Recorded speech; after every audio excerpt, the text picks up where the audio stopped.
Welcome back to Nostalgia vs. Reality, where I play the games that define my childhood, whether they've held up or not.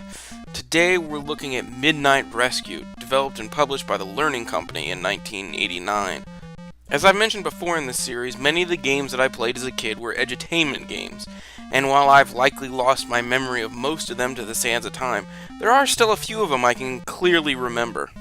We are looking at one such game today, though I can't really figure out why it stood out in my mind after playing it.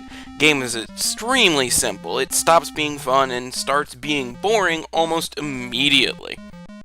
The entire point of Midnight Rescue is to teach children how to read, but that of course has to be wrapped up in some sort of window dressing in order to keep kids interested, so the Master of Mischief is planning to use a special paint to make the school disappear, something you think kids wouldn't necessarily be interested in fighting against, but oh well!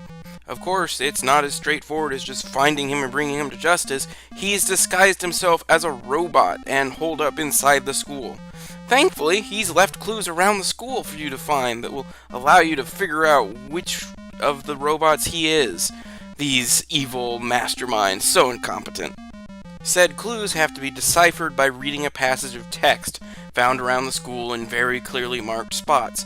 Some of the passages are from classic literature, while others are original works written by the development team behind the game.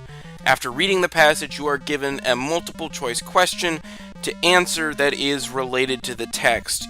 Usually you have to answer like, what day of the week did this happen? Or what kind of fish was it in the story? Or something like that.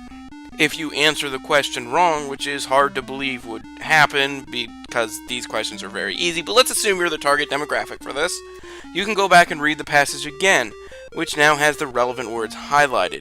Each answer is a clue that has to be matched up with the robots roaming the school, who you have to take photographs of in order to match up the words with the things they are wearing, holding, and saying.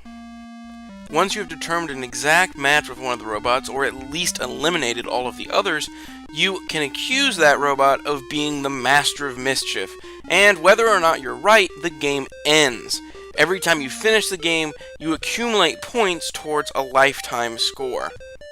This lifetime score makes the game more difficult as it gets higher and higher, increasing the numbers of pictures you need to take of the robots, making the passages more difficult to read, and any number of other changes that make the game harder. But the fact remains that the entire game is basically just a 10-minute loop that you do over and over.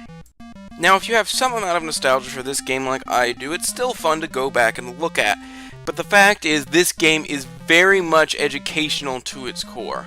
Unlike so many edutainment games, it doesn't really focus on the entertainment part, and instead focuses on the education. This is all about learning how to read, and if you already know how to read, this isn't really going to do anything for you.